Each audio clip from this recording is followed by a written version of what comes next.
You're watching NOWi, the network of Wisconsin Impact. We talk with people doing the work that keeps the community going. This is what's happening in your backyard. Use it, share it, and stay connected. Today our guest is Jose Ortiz, a multifaceted individual known for his vibrant contributions to the artistic sphere. Jose, I'd like to welcome you. Yes, thank you. Thanks for the lovely introduction. Yeah. Well, Yeah. I wish I could take credit, but you wrote it.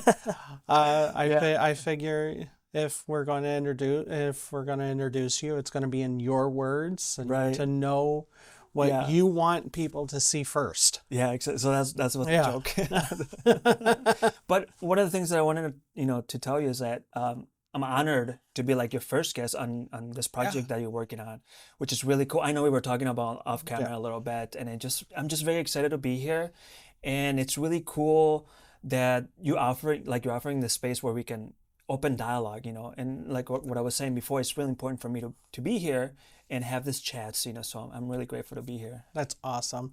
Yeah, I find it frustrating when in the community when you're looking for resources and you just don't know who to go to or what people do or how they can help. So that's the reason why why I started this, was so people can see and understand what's out there. Right, and I learned, and then we can dive into it in a little bit. But Yeah. through the podcast, the Spanish podcast, through healthy opportunities for Latin Americans, we learn all these resources. We learn about what's happening in the community, and I'm learning a lot too.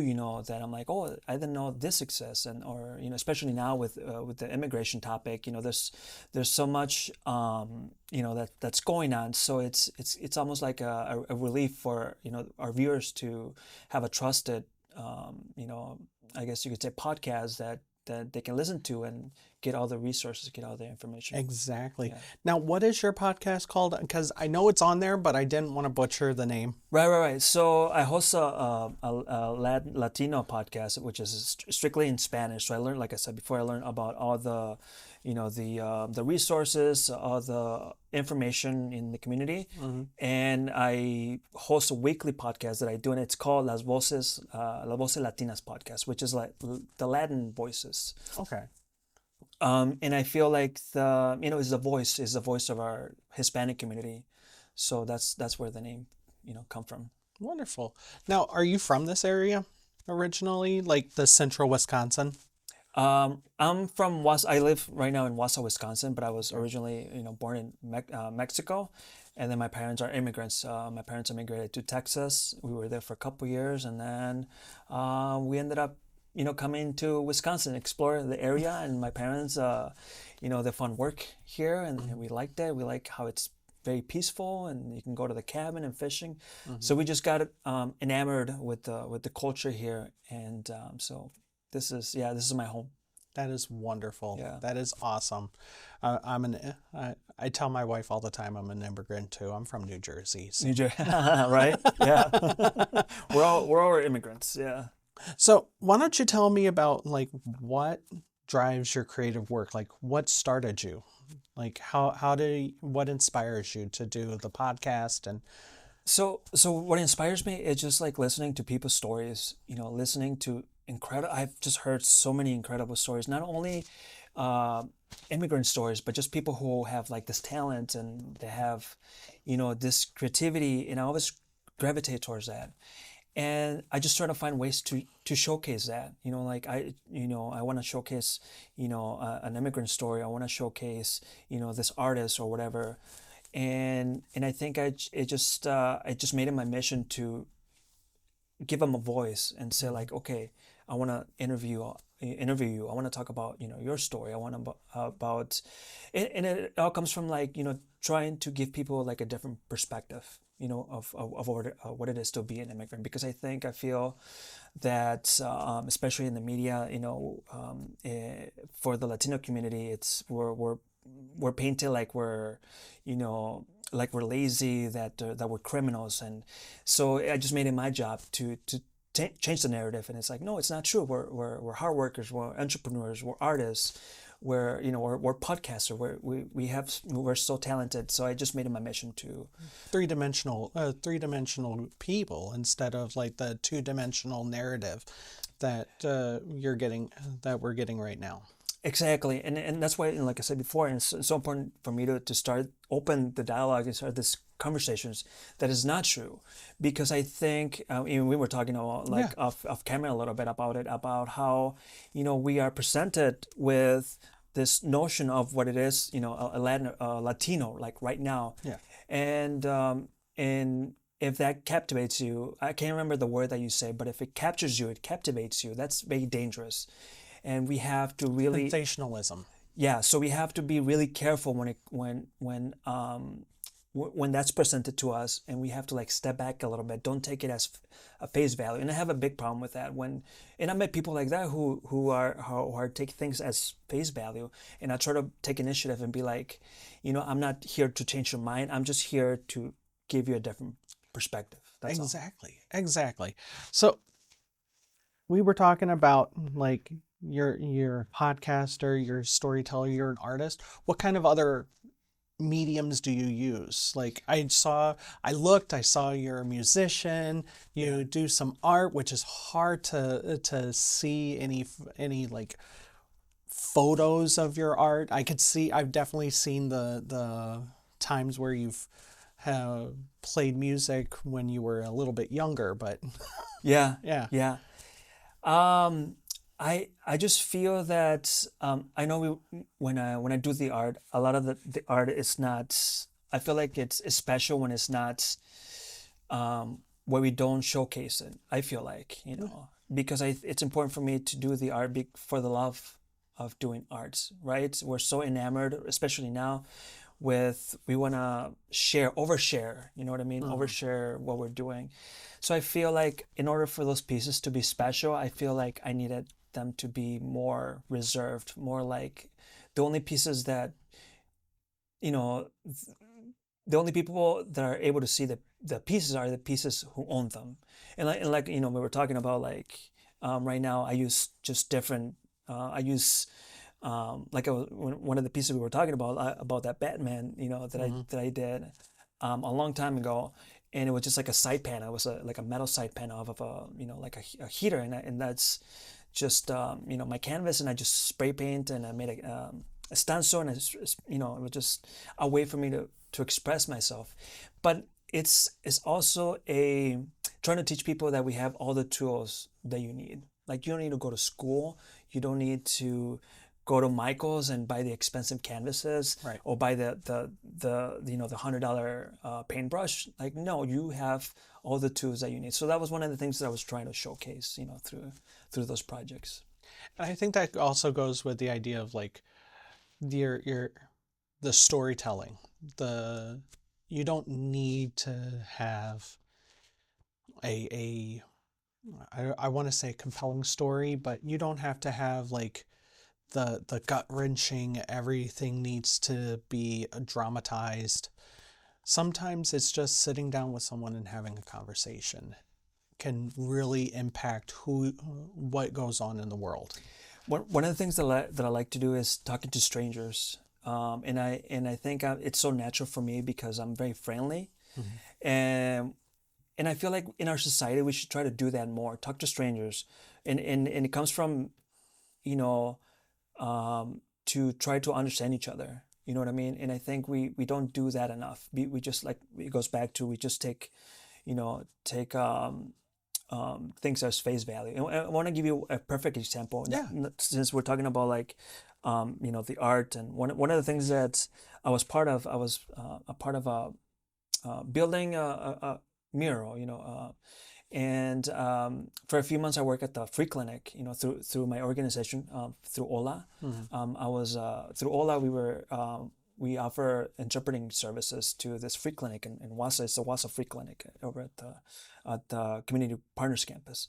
So I was there for a few months, and I was able to learn that close to 75% of those people were Hispanic. The patients. Right. So we wanted to do something to honor them.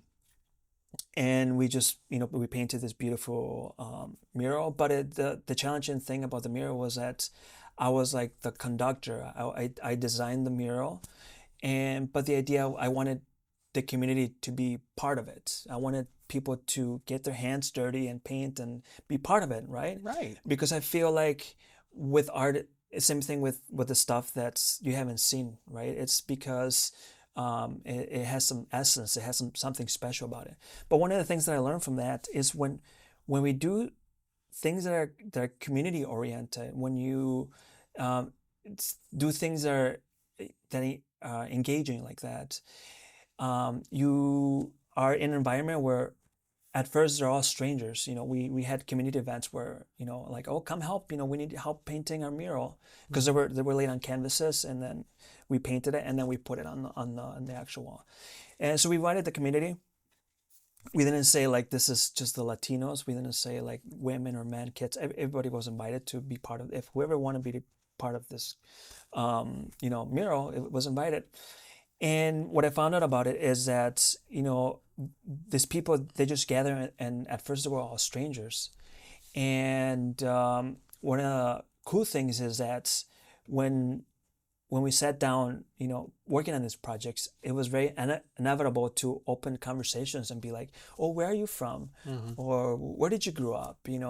And we start changing our perspective and start learning things about other people that if that opportunity never presented itself, we would probably never spoke to that person. That is And I so think, true. and I think those engaging type of things make our community stronger, I feel. That's so true. And I say this to my kids a lot. I said, when you start talking to someone, you're going to realize that you have more in common with them than you have the opposite, that you don't have in common with them. You don't, and the argument I used with them is, you don't have to agree with everything. Just because you have something in common, you don't have to agree with them. But you can at least engage and treat them like a human being. Engage and have that conversation. Right. And I feel like in our society, we need more of that, more opportunities to engage with and get to know the other person, get to know your neighbor. And I try to do that. I try to take initiative and try to do that. And I think naturally we're so quick to judge the person, even I know that it happens to me too, where I'm just like looking at the person and I'm like, oh, you have a preconceived notion.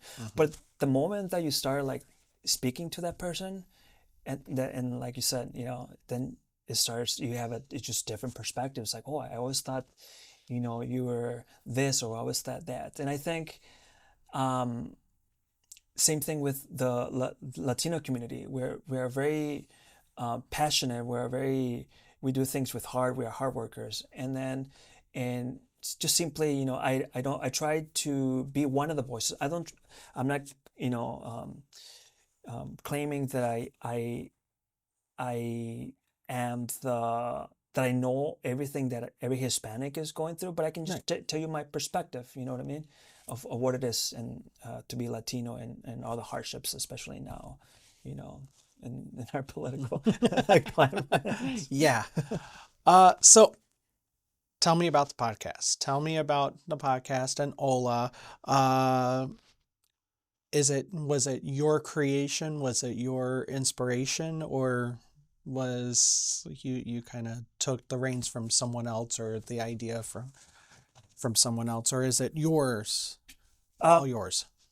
So the Healthy Opportunities for Latin Americans, it was an organization that had its inception was during COVID. It was H2N. It started out as H2N, which is Hmong and Hispanic organization, and then after that, just branch it out, because I think it was necessary for our community just to have our own Latino organization. I think it just be easier, and it's like it's funded, it's like through grants, in order for the for this operation to keep going. It's we need grants, from the government. And that's one of the things that I wanted to tell you too, that it's especially now because it's a lot of the workers now are their jobs are in jeopardy because of what's happening. But that doesn't mean we're going to stop doing what we're doing, and that's why it's so important to me to be here and tell you about it. So, so this organization, started out during COVID, and then as a part of an other group, which were the Hmong, the Hmong community. Then we branched it out and we started our own organization. But before I collaborate with Ola, I already had been doing like podcasts. Also, a few podcasts that would be tied to entrepreneurship or tied to what it is to be I think I've seen Latino, and like just giving you my perspective with my friend Jasmine Carvajal. And so when they asked me to be part of it, it's like, yeah, let's do it, So then my job was just to create the whole podcast, tied to, starting those conversations in the community and starting learning about all the resources, teaching people where they can go get vaccinated, where they can seek, medical, help if they need it, where they can go, where are the food pantries, and just learning all that. And especially now, we're focusing on the immigration topic. And one of the things that I've been, seeing is that there's so much misinformation. There's so much, especially in the Latino community, they're scared. They're scared. And I'm thankful that we are one of the trusted entities that we can say like, okay, we've worked with other organizations. This is not true, and we try to educate them and be like, hey, you have rights. Everybody has rights, whether constitutional rights, whether you're from another country or not, or whatever. So it's so you kind of get a sense of the topics that we talk about. And one of the things that I wanted to touch is that we have a WhatsApp group where you can, through Ola, if you go to Healthy Opportunities for Latin Americans, and if you reach out to us, and we have a WhatsApp, what do you call it, like a group, where if you see something in the community and says, is it on Facebook or? It's it's exclusive because we want people to reach out, the Hispanic community to reach out, and we'll give you the number, and we'll tell you, okay, if you see something in your community, if you see something that you or something on social media, let's say, and what we do, we just try to investigate, Nice. and then we say like, no, this is not true, this is not happening, and then through the WhatsApp app or the WhatsApp group, we can just a little tell fact checking. Exactly. Yeah. So we do. There's a lot of things that there's going on behind the scenes that are contributing, and I'm just very thankful that I'm able to come here and tell you all about it, that this exists, because I've met so many people in the community that are like, oh, I wish there was something that can help with this family with a lawyer, like we talked about, right? Oh, I wish there was that. Ola is the place to go. Nice. I'm gonna make sure that Ola and your podcast are at the bottom of the video, so people can actually get a hold of it, because I could tell everybody, oh, go to www, but no one's gonna remember that. No one's gonna. Oh, sure. Yeah. So we were talking about the podcast and how it's impacted the community and your artwork. And when I was doing some research and looking oh man, you looked me up. Yeah. I did, of course I did. I need to know what people do you still play like in public, like your music in public venues and all that? Not at the moment. Not at the moment. I feel like sometimes I'm more comfortable being on the production side of things sometimes, just being like the conductor. I feel like I'm good at that. I feel like, but I'm always in where there's like I'll tell you about recently. about a project that we're working on right now, and this is tied to like my side of or creativity. So like right now, I'm working on a project where it's called City Sounds. If you go to on Facebook, it's called City Sounds Podcast. So which is a place where we highlight artists, in the community, and there's a huge underground of artists that they're hungry to showcase their art. So I made it my mission to help them out and help them like showcase what they. And it's just funny because I think in this very moment there's people like who are practicing like in their basement, because I was one of those people. There's people that are taking guitar lessons, or they're taking singing lessons, or there's at this very moment there's people who are working hard on their art, and I think there's something beautiful about that. But I feel like there's a big need of a entity, of a place where we can showcase them and put them on a pedestal and showcase their talent. And I mean, that's one of the things that we're doing with City Sounds. We're working with a girl who, she has a beautiful voice. She spent like 10 years working on her craft, but she just needs like a help doing a YouTube video, or whatever. So we're gonna help her with the whole production, like setting recording it, and so that's one of the things that keeps me going, keeps me creative. But as far as playing live right now, no. Yeah. So when we were talking before, and we were talking about Ola and how it's there to help make that bridge. Yes. Do you have a story or anything that you can give us about how you've seen or been a part of, besides the mural, how Ola has helped the community? Man, I am just very proud to be part of this Hispanic organization, Ola, because I feel like everyone that's there will probably do it for free, but we gotta eat, right? Well, yeah. We have to eat. So, and including myself, like everybody's there because I know we're like literally making an impact in the community, and it's not showcased around a lot, and there's so many things that are happening in our community. I can say central Wisconsin, and we help like more than 10 counties that we're just helping with, like helping them, and with, like I said before, with resources, with the whole immigration topic, and it's not being talked about enough. You know what I mean? No, it's not. And I think it's really important to showcase that there's a group of people that are really making an impact. But I know like healthy opportunities for Latin Americans it's tied to the Latino community, right? Because I feel like there's a need for resources, for help get to them, right? Because I can go down the list because of all the barriers.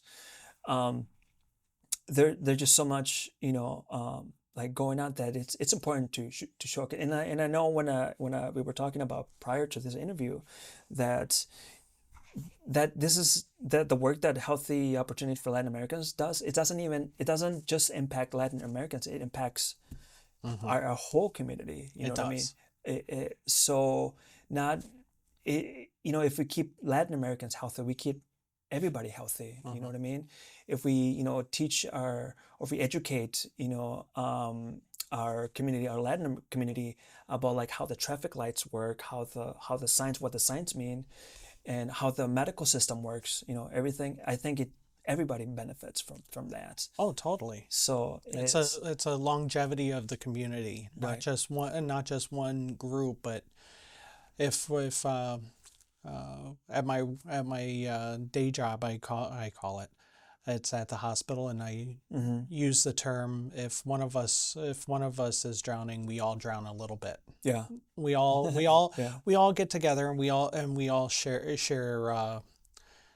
the heartache to make sure that everything's done properly. Everything gets finished. Yeah. So yeah, but yeah, I do worry, especially now. I'm not sure if my podcast is gonna continue. To be honest, and I'm Yeah. grateful that you offer me the space to talk about this stuff. You know what I mean? And be honest, Yeah. about things. But that's one of the things that's in the back of my mind. And I know some of the people I got informed today that there's a couple of employees that they were let go because of what's going on Yeah. right now. No, and that's But I feel that I'm gonna continue. I'm gonna continue to do what I can and to keep our community, not our Latino community, but keep everybody healthy and informed. You know what I mean? So yeah. yeah. Yeah. So I have we hit on everything you wanted to talk about today, or is there anything special that's close to your heart? No, I'm just very thankful that you offered me the space. And like Yeah. I said before, I was really excited to come here. And it's important to open a dialogue, as hard it may be or as challenging it may be. Um, it's important to open open the dialogue. So I'm grateful that we can do this, Yeah. you know, in a safe, place where we can just talk about, what actually it's going on in our community. So Exactly. I think that's really cool. Yeah. And, honored to be the first one. Believe me, you were actually the first person I communicated with, and Yeah. you were the first person to respond back. Yeah. I do have a question for you. I know we only have a few more seconds, but Yeah. what's coming up? What's the new projects for you? So right now, the new projects, it's just like what I'm doing with the City Sounds, with the City Sounds podcast. Really diving into that. Like I was telling you this morning, we helped a business here in the community that had an idea, that they want to start their own podcast. They want to share the stories, and it's about two entrepreneurs, two girls who are entrepreneurs, and they want to talk about like when things get messy, when things they don't go your way, when how to start something from how to build something from nothing. Right. So I'm really excited about just And how to learn how to pivot. exactly Yeah. how to pivot and all that. So I'm excited and that's more of a conductor thing. I'm Yeah. behind the scenes. So one of the things I'm hoping to do more of that and help people produce more programs, more shows, and yeah, I'm just Yeah. grateful to be here. Yeah, to with this I really want to with the thank you. project. I Yeah, really want to thank you for showing up. yeah, It's amazing. It was something I've been talking to my wife about for years Yeah. to do.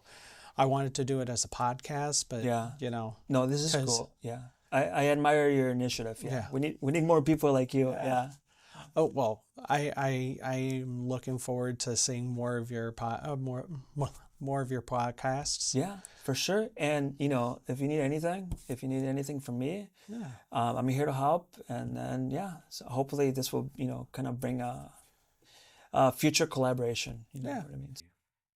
No, thanks again for having me here on your show. I'm just very excited for your show and everything that brings to the community. But if I had to, ask anything to our viewers, is just start conversation with strangers, open dialogues, open healthy dialogues with people, and just start, getting to know people. And I think you'll change your perspective. You know what I mean? And Right. and that's one of the things that I try to exercise every day. Talk to strangers and just follow what I do on healthy opportunities for Latin Americans. Hola. That's where you learn about everything from where the free clinics are, about resources, about vaccination clinics and all that. And if you want to follow me on my adventure, my creative adventure with City Sounds, you can find us on Facebook under City Sounds Podcast. And thanks again. Thank you. It was a pleasure being your first guest here. Well, you're welcome. So, thank you everybody for participating and joining in on NOWi. the network of Wisconsin Impact. Hopefully, this is our pilot, so hopefully you get to see more of us. All right. Have a good day. Thank you. Yeah, thank you.